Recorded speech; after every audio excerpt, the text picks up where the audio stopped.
गीर दी मुबे मिठी कला बासी गुई देग पजे मिठे दस्तगीर दी आया अंगणे मुझा अल्लाह आदा आया अंगणे मुझा अल्लाह आदा मुबे मिठी कला बासी गुई देग पजे मिठे दस्तगीर दी मुबे मिठी कला बासी गुई देग पजे मिठे दस्तगीर दी लता लज पालज सदके गमलता लज पालज सदके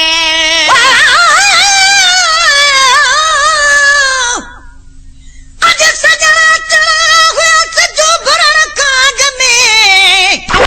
प्यो समझा मरी वरी जिया प्यो जग में गुलाम नबी मिस्कीन जू हुयूं दीदू बई दग में जे चीर सगाग में मता पिरह फुटी खा पो अचन गमलता लज पालज सदके गमलता लज पालज सदके सोने कलंदर लालज सदके सोने कलंदर लालज सदके पीरन ते पद कयम है कादा पीरन ते पद कयम है कादा मुबे मिठी कल बासी गुई देग पजे मिठे दस्तगीर दिए मुबे मिठी कल बासी गुई देग पजे मिठे दस्तगीर दिए मुझे कयो मन माल को आणई मुझे कयो साईं मन माल को आणई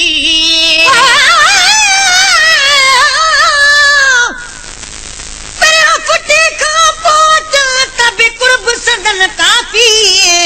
कदह बिन कया सजन मूसा वादे खिलाफी इंदा पकना आया तवण आना हक न इंसाफी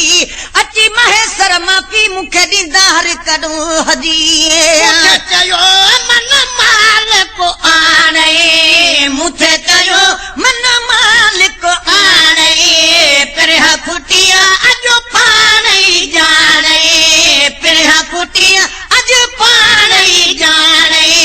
पिरहा फुटिया अज पाणी जाने सरल दाई नकरी रसादा सरल दाई नकरी रसादा मुबे मिठी कला बासी गुई देग पजे मिठे दस्तगीर दी मुबे मिठी कला बासी गुई देग पजे मिठे दस्तगीर दिए परदेसिया पगदारज खातर परदेसिया पगदारज खातर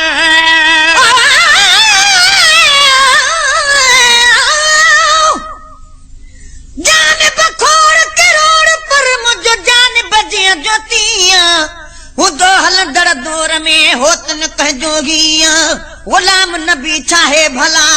कोकिया चवे कोकिया तलबा सा जीती थी कबे सावधंदी बने परदेसिया पगदारज खातर परदेसिया पगदारज खातर हिते यको मुझे यारज खातर हिते यको मुझे यारज खातर हिते यको मुझे यारज खातर मिलन कान कुल मानू हमादा मिलन कान कुल मानू हमादा मुबे मिठी कला बासी गुई देग पजे मिठे दस्तगीर दी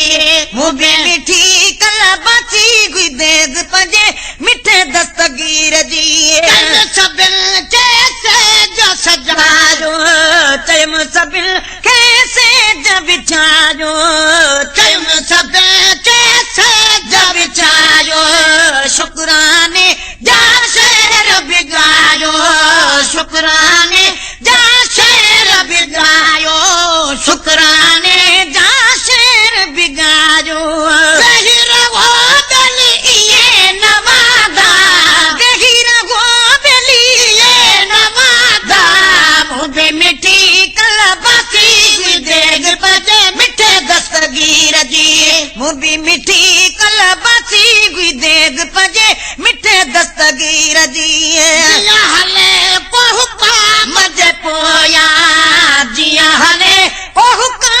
फराज रिकॉर्डिंग कंपनी में खुश आमदीद। अगर कंहिं भी दोस्त के पोस्ट के जरिए मेमोरी कार्ड घुराइणो हुजे उन लाइ भी राब्तो कंदा। उन खां अलावा असां टैप वारी कैसेट के भी मेमोरी कार्ड में तब्दील करे ॾींदा आहियूं। Mobile number 030034000507।